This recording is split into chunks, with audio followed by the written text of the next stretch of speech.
आज हम आपको सेंटेंसेस के बारे में जानकारी देंगे। क्योंकि दोस्तों सेंटेंसेस का ऐसा है कि जब कोई भी हम टेंस के बारे में बात करते हैं या किसी भी टेंस में बात करते हैं तो वहाँ पर वाक्यों का इम्पोर्टेंस अलग ही होता है। तो हमें ये पता होना चाहिए कि हम अपने टेंसेस में कौन कौन से सेंटेंसेस कौन कौन से वाक्यों का प्रयोग कर सकते हैं। तो आज मैं यहाँ आपके सामने एक डिटेल वीडियो लेकर आया हूँ और उम्मीद है कि आपको बहुत अच्छे तरीके से समझ में आएगा। तो सबसे पहले आप आ जाइएगा कि सेंटेंसेस। देखिए सेंटेंसेस कैसा होता है आपका कि a group of words which make a complete sense is called sentence. कहने का मतलब है कि शब्दों का जो समूह होता है उसे ही वाक्य कहते हैं। अब ये सेंटेंसेस कौन कौन से होते हैं? सबसे पहला आ जाइएगा असर्टिव सेंटेंस, जिन्हें आप साधारण वाक्य भी कहते हैं। उसके बाद है आपका नेगेटिव सेंटेंस, जिसे आप नकारात्मक वाक्य कहेंगे। थर्ड नंबर पे आता है आपका इंटेरोगेटिव सेंटेंस, जिसमें प्रश्नवाच्य वाक्य होते हैं। फोर्थ नंबर पे आपका इम्पेरेटिव सेंटेंस, जिसे आप आदेश सूचक या प्रार्थना सूचक वाक्य भी कहते हैं। नेक्स्ट है आपका एक्सक्लेमेटरी सेंटेंस, जिसे विस्मय सूचक वाक्य कहते हैं। ऑप्टेटिव सेंटेंस, जिसे आप इच्छा सूचक वाक्य भी कहते हैं।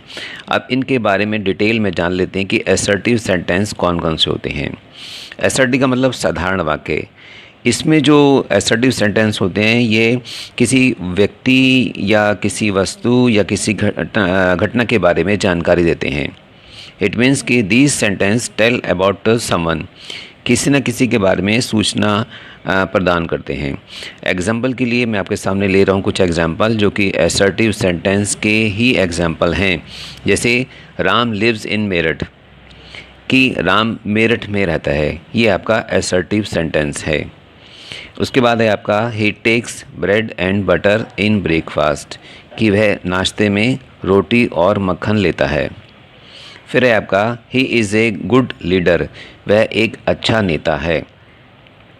नेक्स्ट है आपका Ram is a good cricket player, कि राम एक अच्छा क्रिकेट का खिलाड़ी है।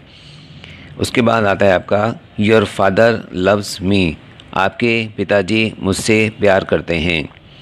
नेक्स्ट है Ganga is a Holi river, Ganga एक पवित्र नदी है। Next one is the distance between Meerut and Delhi is 70 kilometre, कि मेरठ और दिल्ली के बीच की दूरी 70 किलोमीटर है। तो दोस्तों आपने देखा ये जितने भी आपको मैंने सेंटेंस बताए ये सब आपके असर्टिव सेंटेंस हैं, क्योंकि ये किसी न किसी के बारे में आपको जानकारी प्रदान कर रहे हैं। तो ये सिंपल वाक्य होते हैं, साधारण वाक्य होते हैं, असर्टिव सेंटेंस। अब नेक्स्ट चलिएगा, हम चलते हैं नेगेटिव सेंटेंस की तरफ। नेगेटिव सेंटेंस का मतलब नकारात्मक वाक्य। इसमें नॉट शब्द का यूज़ किया जाता है और मेन वर्ब से पहले नॉट शब्द का प्रयोग होता है हमेशा। इसमें ये बात ध्यान देने लायक है कि मेन वर्ब से पहले ही नॉट शब्द का प्रयोग किया जाता है। एग्जाम्पल के लिए वे आज नहीं जाएगा, he will not go today.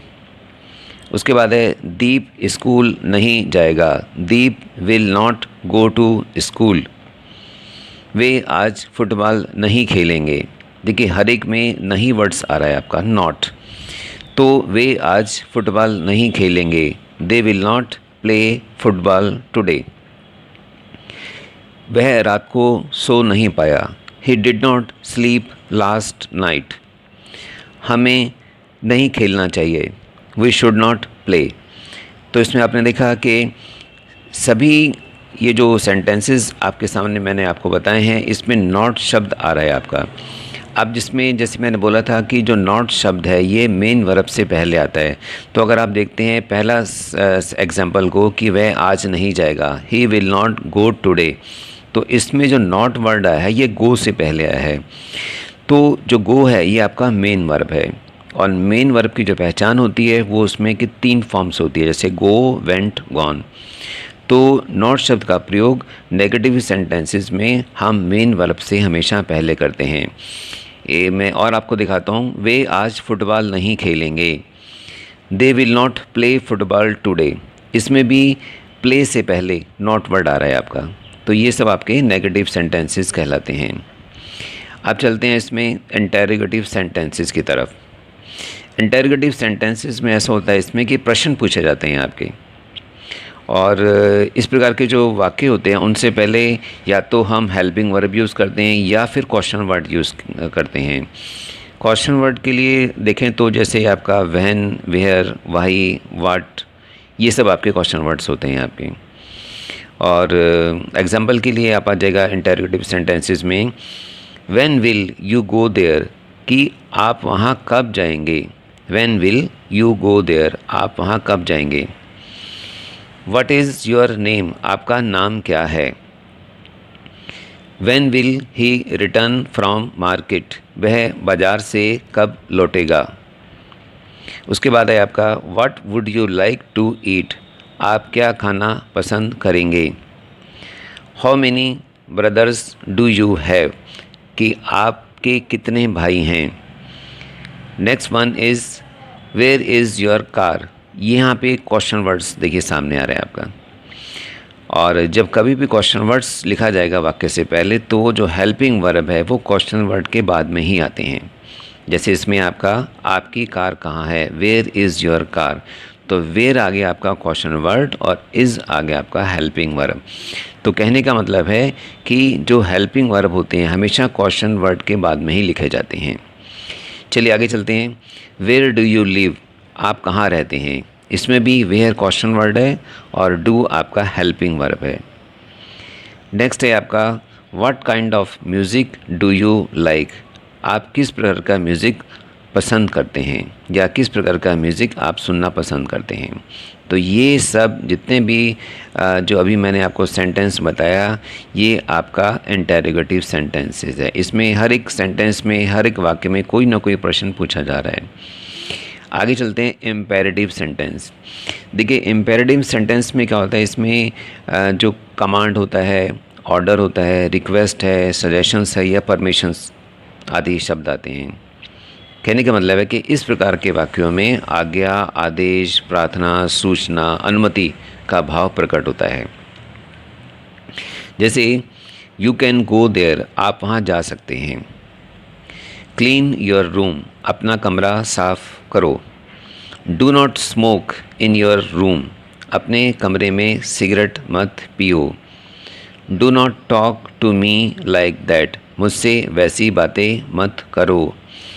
Do not touch me या डोंट टच मी, मुझे मत छुओ।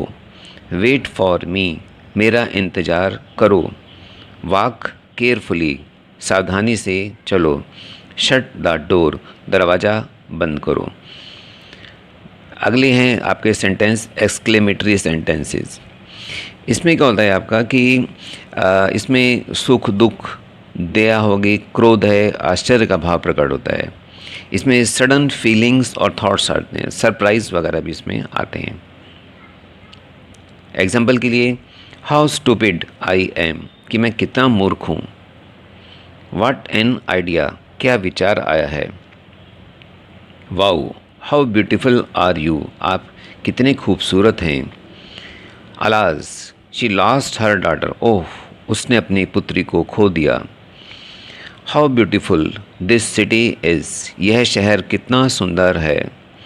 ओ my god what a terrible accident, oh god ये कितना भयानक एक्सीडेंट है। तो ये जो सेंटेंस हैं ये आपके एक्सक्लेमेटरी सेंटेंसेस है। इसमें सुख दुख का भाव प्रकट आपने देखा हो रहा है आपका, आश्चर्य भी है इसमें, और क्रोध और दया शब्द भी इसमें आते हैं। अब चलते हैं नेक्स्ट की तरफ, ऑप्टेटिव सेंटेंस। ऑप्टेटिव सेंटेंसेस में इसमें हम लोग करते हैं विश, होप, ब्लेसिंग, प्रेयर।